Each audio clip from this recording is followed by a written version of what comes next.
Okay, this is my problem. Whenever anyone says the law is the law and you just got to follow the law.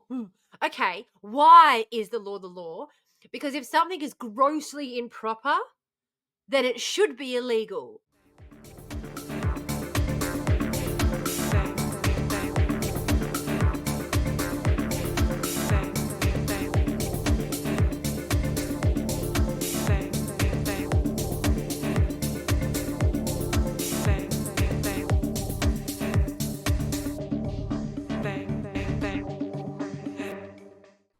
Welcome to 2Girls1GarbageCan, the Auspol podcast where we discuss the garbage can state of Australian politics through a historical lens of what came before so we can try and better understand what the fuck is going on right now. I'm your host, Tamara. And I'm Matty. We're jumping back to 1983. Just after Brian Burke became Premier, Laurie Connell, who helped him set up the John Curtin Foundation, advised the state Labor government on the purchase of Northern Mining from Alan Bond's Bond Corp for approximately $12 million. In today's money, $45.5 million over its actual value. At the same time that he was acting as an advisor to the state government in this sale, Connell was also acting on behalf of Bond Corp, which is a fact that Premier Brian Burke knew but kept secret from Parliament.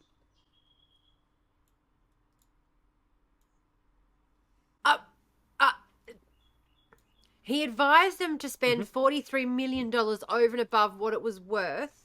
He was also working for Bond Corp, who they were purchasing, who he advised to purchase, and our Premier knew all of this. And hid it intentionally from Parliament.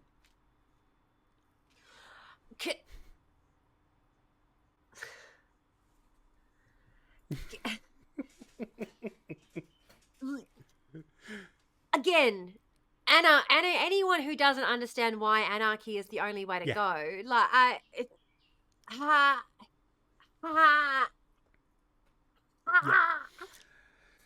our money. That's our money. Yeah, that's our money. That's the West Australian people's money that was being used to make that purchase. Our money, and this is why I call it money laundering.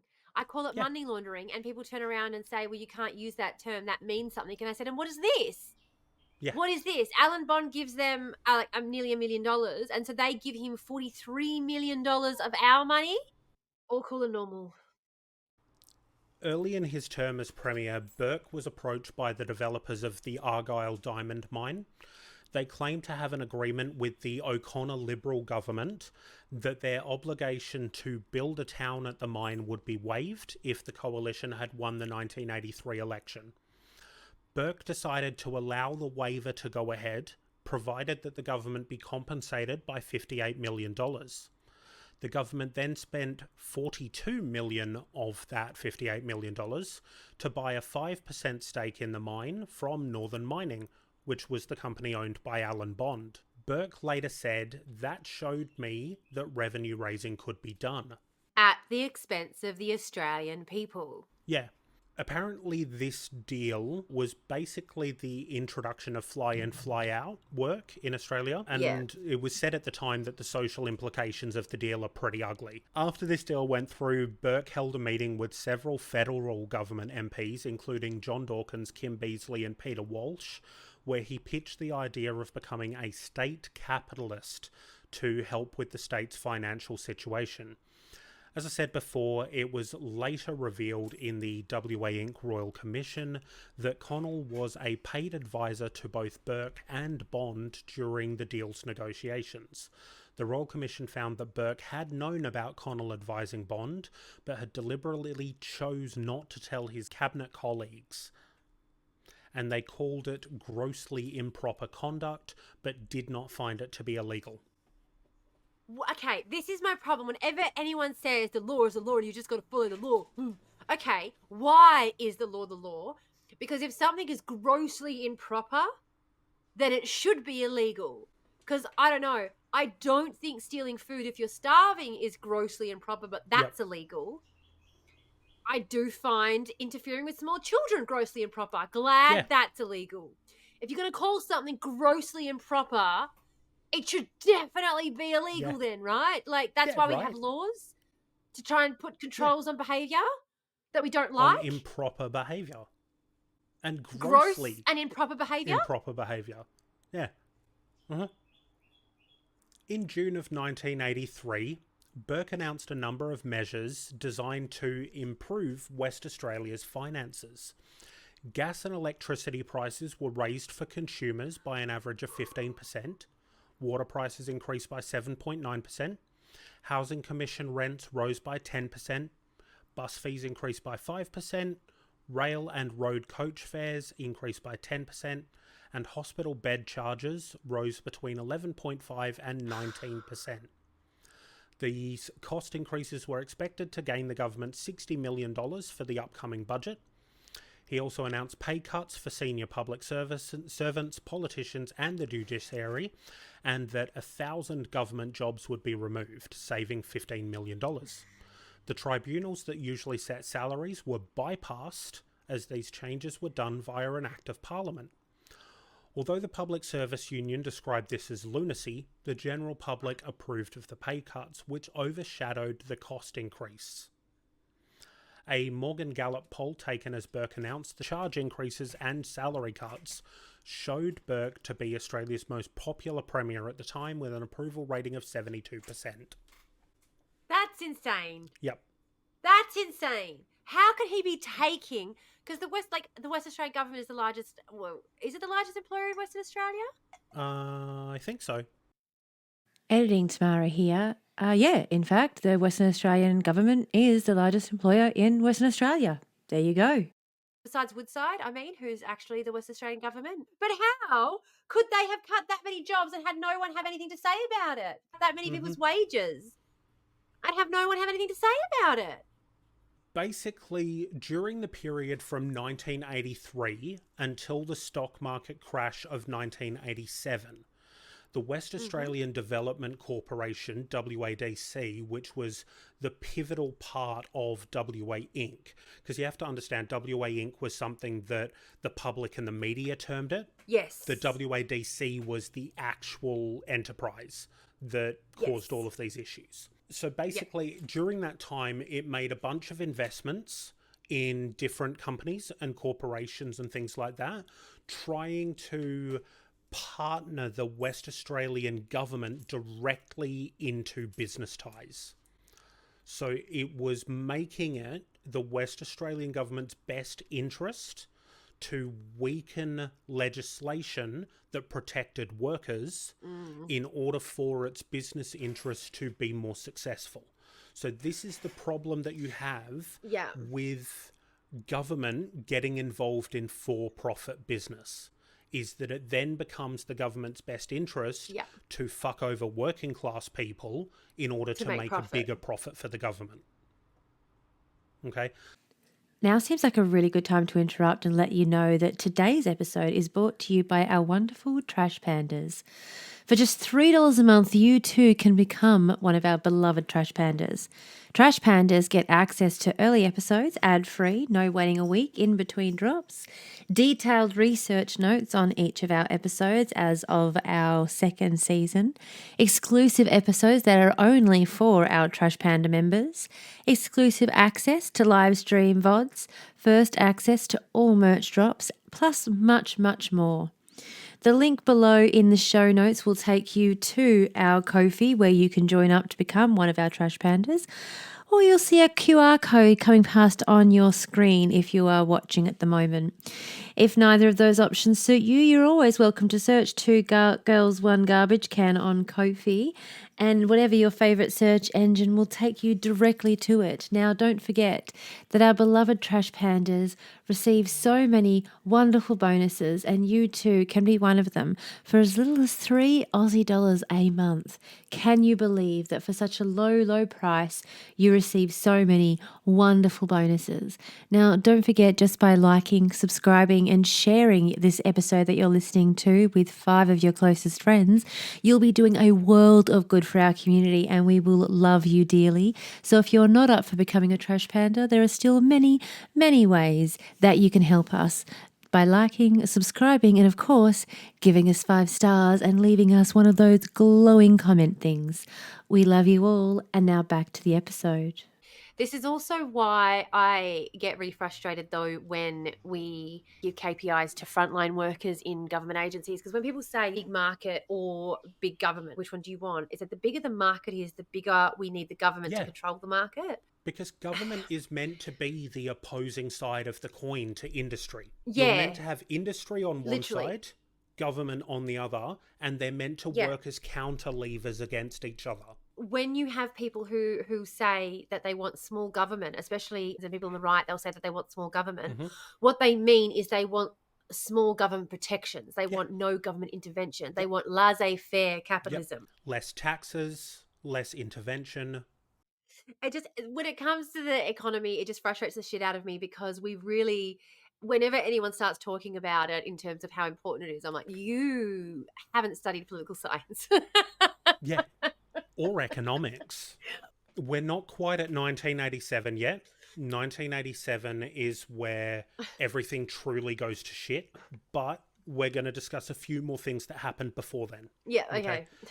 Now, I mentioned earlier that in his role as the treasurer, Burke had the statutory capacity to direct the financial affairs of both the SGIC and the Superannuation Board. Excellent. Which would become later SGIO and GESB. Okay. Yeah. So these are our state insurance and our state superannuation State Government fund. Workers Superannuation Fund. Yeah. Yes. Yeah. So I did say that in 1987, new powers were granted that allowed him to use the funds from both of those for any purpose that was approved by the treasurer, which was also him. All those checks and balances. Oh, there's more checks and balances out the window, bub. Burke was also able to control the day-to-day operations and decisions made by those bodies through the appointment of entirely unqualified but compliant friends to senior positions. People that he elevated included Tony Lloyd, a local government clerk who became the assistant under-treasurer, and then the commissioner of SGIC and chairman of GESB. Kevin Edwards, a trade union official who became head of the Premier's Department and a board member of both SGIC and GESB. And Len Brush, the husband of Burke's private secretary, who became the chairman of GESB and also held a West Australian Development Corporation managerial position. So he had people installed into positions of power within both GESB and SGIC so that he could also have direct control over the day-to-day. Fucking hell. So the central Perth property and development transactions that were entered by the WADC between 1984 and the stock market crash in 1987 were part of the specific term of reference of the WA Inc. Royal Commission. These included the David Jones site, which in early 1985, the Central Perth former site of David Jones Department Store was owned by the Midtown Property Trust, a unit trust in which the units were held by or on behalf of the Bond Corporation and Laurie Connell. It was offered for sale to the Superannuation Board, which contracted to spend $11,175,000 on a 50% interest in a joint redevelopment venture. However, the Superannuation Board was to bear the entire cost of the project, making an elaborate loan to materialise Midtown's share of the expenses. When the agreement was drafted in April of 1985, the two parties were also planning to secure the title to the Perth Technical College site. So, the Perth Technical College site was 1.15 hectares, 2.8 acres, of Crown land in a prime central location on the main street, St George's Terrace, opposite the David Jones site. In May of 1984, Burke requested that the WADC manage development of the site, on which stood one important heritage building, the 1910 Technical School that was designed by Hilson Beasley. Proposed demolition of all buildings on the St George's Terrace site was announced in 1985 by a state government agency, the WADC, with the extraordinary support of the National Trust of Australia WA branch to facilitate major redevelopment tenders. However, Brian Burke was persuaded to order preservation of the 1910 building only following a public campaign that was waged by a pressure group, the Castle Keepers. In February of 1985, the large site, including the various other college buildings, was valued at $19 million of 1985 money. In 1986, Laurie Connell and Alan Bond, through his Bond Corporation, both bought 25% stakes in a larger amalgamated site, which included Newspaper House, the Royal Insurance Building, and the 1890s WA Trustee Co building, in partnership with the State Superannuation Board. The consortium paid $33.5 million for the site. 2 years later, it was sold to Kerry Packer and Warren Anderson, who paid $270 million for it, and had grand plans to build on what they now called Westralia Square. In the early 1990s, plans for a $2 billion development by Indonesia's Sama Group fell through, and Anderson left the project, with Packer selling his investment in 2003 for $19 million, taking a loss of more than $200 million on the deal. It was purchased by a partnership of Multiplex and Rick Stowe, who we mentioned earlier. Fucking hell.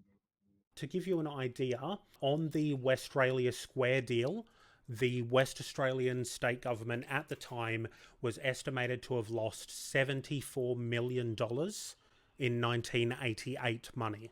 Then we also have Central Park. It now hosts a 51-storey office tower, the one with the Rio Tinto branding on top of it. There was a planned $150 million redevelopment of the site that was announced in October of 1985 as part of the WADC. The plans included a 45-storey office tower, underground car parking, landscape park, and extension of the Hay Street Mall westwards towards the development. The demolition of the site started in October 1986, by which time the planned tower had been expanded slightly to 47 floors. The 1987 approval of the redevelopment by Perth City Council was controversial. The council's own town planning scheme imposed a limit on the number of parking bays in the central business district to ensure that city streets could handle increased traffic levels from extra parking. Under the scheme, the site was only entitled to 300 parking bays. However, the developers sought approval for nearly 1,200. It's almost 4 times the amount, which council planning experts said would cause traffic to back up to King Street waiting for entry. The council wanted developers to consider constructing a road tunnel from Mounts Bay Road. On the Central Park property redevelopment, WADC lost $100 million of 1988 money. And then we have got Rothwell's. Let's get on to Rothwell's and also the Kwinana petrochemical plant. Oh, Kwinana, this is going to be good.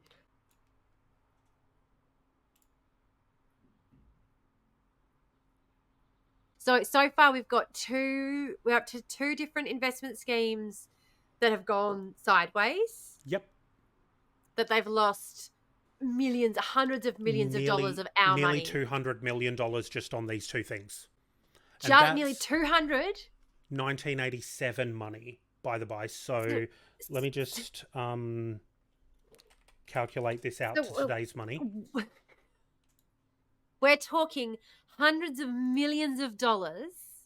Today, $470 million just on those 2 projects. They were just throwing around all of this money.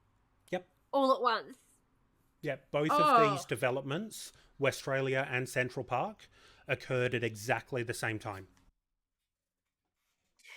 So if anyone is not familiar with Perth, you would be forgiven for not being familiar with Westralia. You'd be forgiven for not being familiar with it if you live in fucking Perth, okay? If you take the wrong turn when you're coming out of the bus station, if you take the wrong turn and you don't go right the way everyone else goes and you go left, you'll accidentally find yourself in West Australia and you'll have no fucking clue how to get out of there. And somehow you will get out of there. Somehow you'll find yourself in a part of the city that no one has ever walked through before, and it seems like only cars exist and there aren't any footpaths, and you'll scurry along a little bit to another section, and then suddenly you'll find yourself back in a food court area where there are other people, and you kind of look behind you, and then West Australia is gone. It didn't exist. It was like it's like you've gone through Alice in Wonderland without any of the wonder and all of the fear. Psychedelic drugs. Like, you don't even get the benefits. You get all of the trip with none of the benefits. It's the weirdest fucking... Nothing's ever opened in there. Nothing's ever opened in there. We're kind of selling Australia to them. Honest to God, every time you go in there, and the only reason you know it's Australia is because when you get to the wall, because there's a wall, right? There's like, you know the wall. You know the wall, Matty. You get to the wall and you have to make a decision, and there's a little plaque that says Australia on it, Australia Court or whatever it is. Yeah, but otherwise you'd have no fucking idea what it was if not for the little plaque when you get to the wall. Agreed. So these two failures added up to 174 million in 1988 money, which is almost $500 million in today's money. Holy shit. Okay? So that was just two of the failures. Now we're going to talk about Rothwell's Merchant Bank and the Kwinana petrochemical plant. We will talk about the Kwinana petrochemical plant first because it kind of leads into Rothwell's. So, the petrochemical plant was a never realised plant that was proposed in the late 1980s to be developed in Kwinana. In September of 1986, Petrochemical Industries Company Limited, PICL, which is what I'll be referring to them from now on, a joint venture involving companies controlled by the property developer Dallas Dempster, who was the principal developer of Burswood Casino, and the merchant banker Laurie Connell, who's in charge of Rothwell's, proposed the development of a major petrochemical project at Kwinana, and on the 2nd of November 1987, agreements were signed by the state government-owned State Energy Commission of Western Australia and PICL, for the former to supply the latter with natural gas from the state's northwest shelf at a commercially realistic price linked to the Consumer Price Index. Yeah. Now, keep in mind, both Dallas Dempster and Laurie Connell had made big donations to West Australian State Labor through the John Curtin Foundation. Okay? By December of 1987, though, it was becoming apparent that Connell's merchant bank Rothwell's was no longer a viable financial institution, and Dempster had been unable to secure 100% debt finance for the project.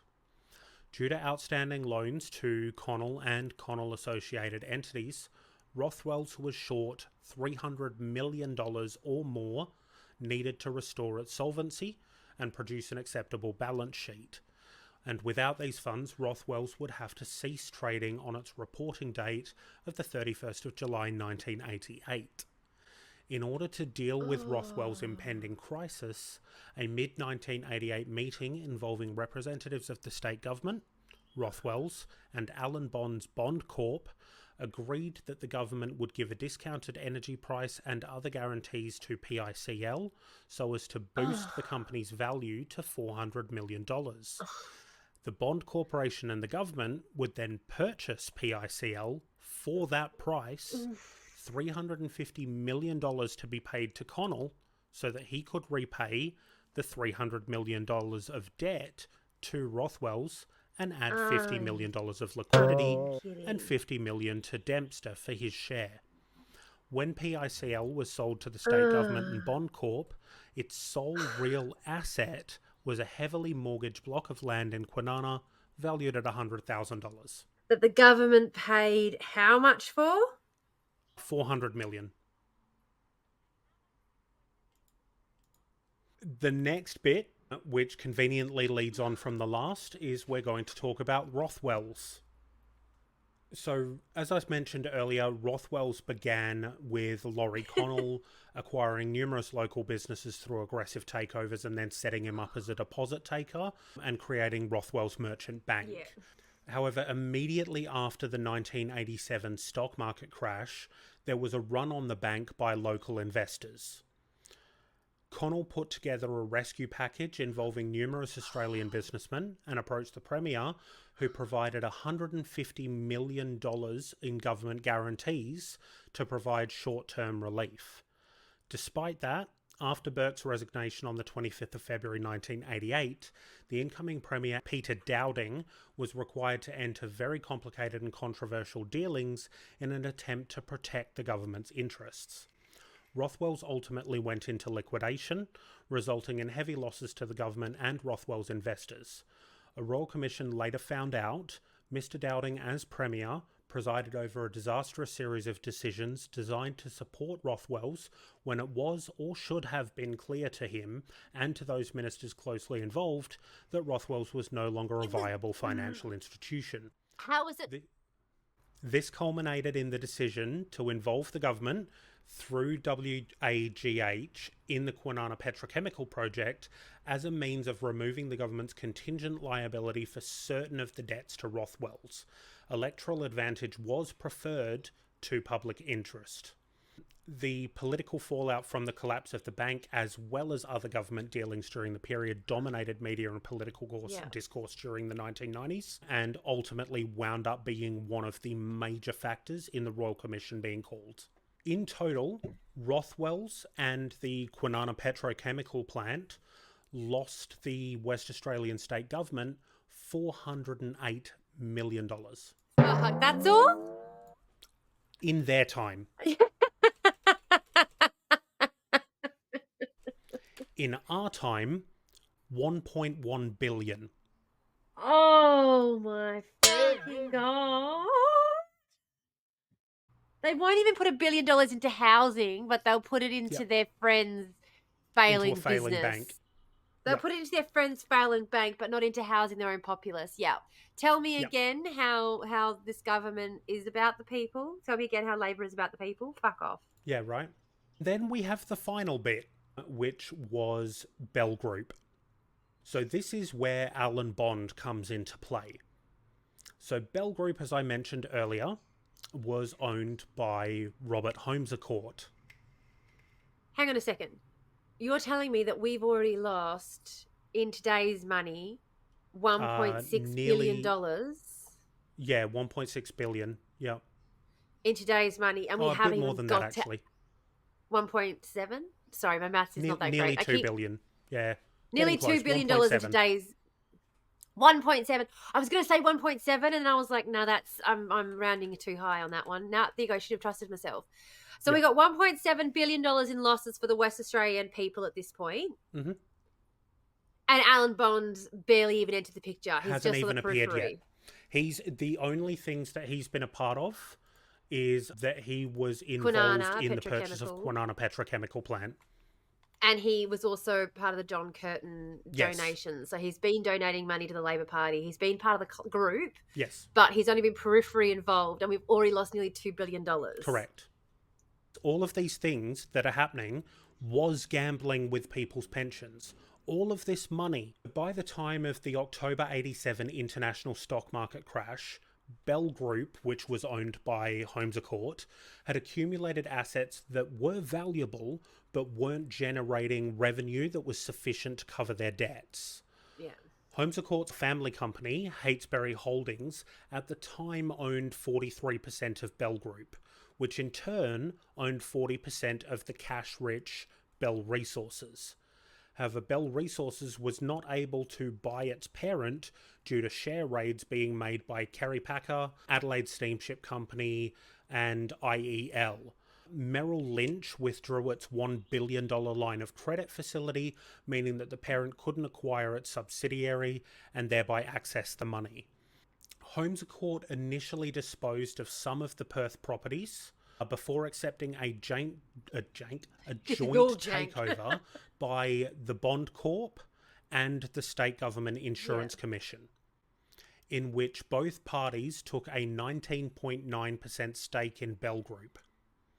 Holmes Court retained 6% of Bell Group and received $340 million from the sale. Bond Corp was subsequently forced to bid for other shares in Bell, with the result that it ended up with a majority shareholding of 68% of Bell Group. Bond Corp then proceeded to strip $500 million from Bell Resources in an effort to prop up Bond Corp's debts. The asset stripping included transferring cash from Bell Resources Limited for its own purposes, thus breaching the company code and ultimately sending Alan Bond to jail. Transfer of ownership of newspaper holdings into Bond Media, and the disposal of certain assets, including TV West 7. The amount that was invested into Bell Group shares by the government was $155 million. They also... Bond had already owned several newspapers on his own as well, so now he's bought a whole lot more by acquiring Bell Group. Correct. So none of us had any fucking idea what was going on, because the guy who owned all of the fucking news... So because he now owns all of the fucking news, he already owns the major TV network over here. We're talking about a guy who's got... He owns the government. He owns the media. Like, of course he was just playing and doing whatever the fuck he wanted. Yep. So the SGIC acquired major stakes in the business in April, which allowed Holmes Court, as I say, to walk away with $350 million. 2 years later, SGIC had sold off all of the stocks that it held in Bell Group at a loss of over $160 million. Well, what's that? He's already lost more than $2 billion for us. It actually spent $355 million. Far out. And lost $160 million on the sales. They also purchased, as part of the deal, unlisted bonds from Robert Holmes Court for a price of $140 million, which were later assessed as having no value at all. Oh. Yep. This is money laundering. This is what money laundering looks like. Yeah, so they bought bonds that had no value as part of the deal. To strip the Australian people of our money. Yep.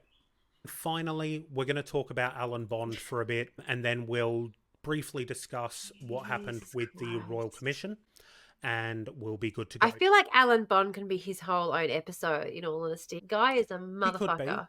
In 1987, Bond paid $1 billion to purchase the Channel 9 television network from Kerry Packer. The price was actually $1.05 billion, I should say. $800 million in cash and $255 million in subordinated debt in Bond Media. When Bond went bankrupt, Packer was able to turn the debt into a 37% equity in Bond Media, which now included Channel 9 in Brisbane, and was worth about $500 million. It was valued at $1 billion, but had $500 million worth of debt on the books. So he got it at a steal.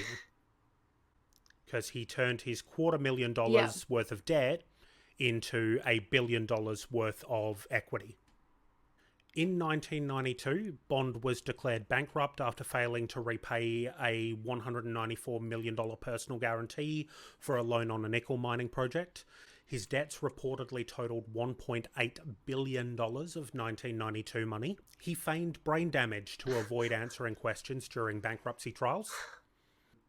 In 95, his family bought him out of bankruptcy, with creditors accepting a payment of $12 million. A little over half of a cent per dollar owed. I really wish I could accrue $1.9 billion worth of debt. Yeah. Like, I wish I had the ability to accrue that kind of debt. Yeah, right. Just... Holy shit. Jesus fucking Christ. So finally we come to the Royal Commission. Yeah. Okay. So we've lost $2 billion of West Australian public's money.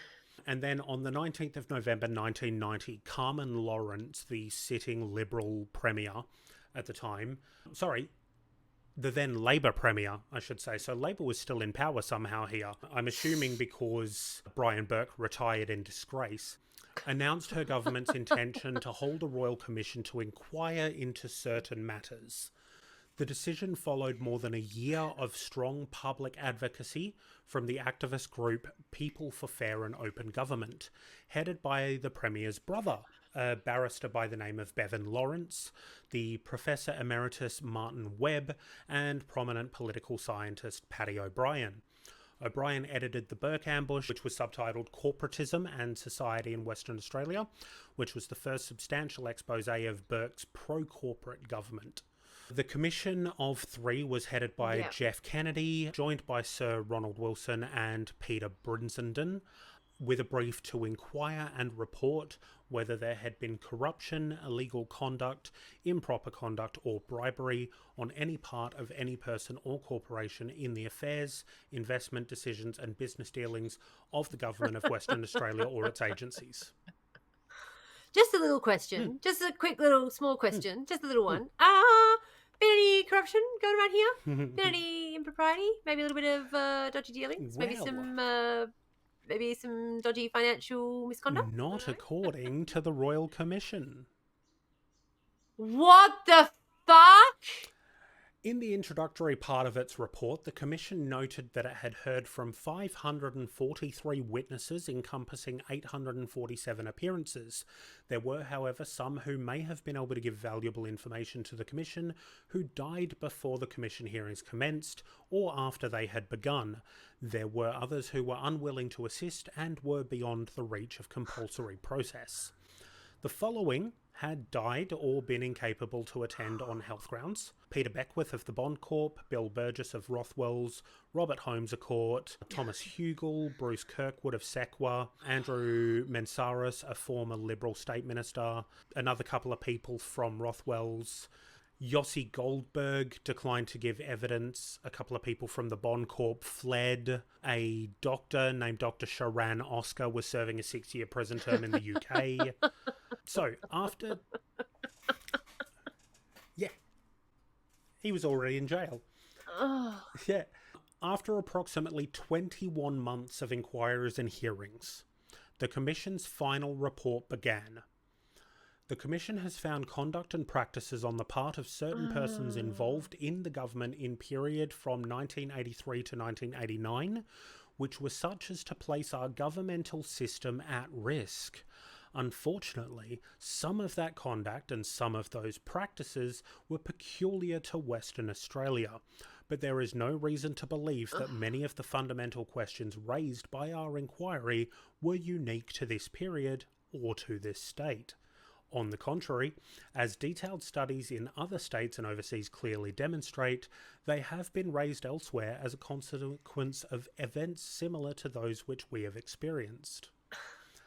Some ministers elevated personal or party advantage over their constitutional obligation to act in the public interest. The decision to lend government support to the rescue of Rothwells in October of '87 was principally that of Mr. Burke as Premier. Mr. Burke's motives in supporting this rescue were not related solely to proper governmental concerns.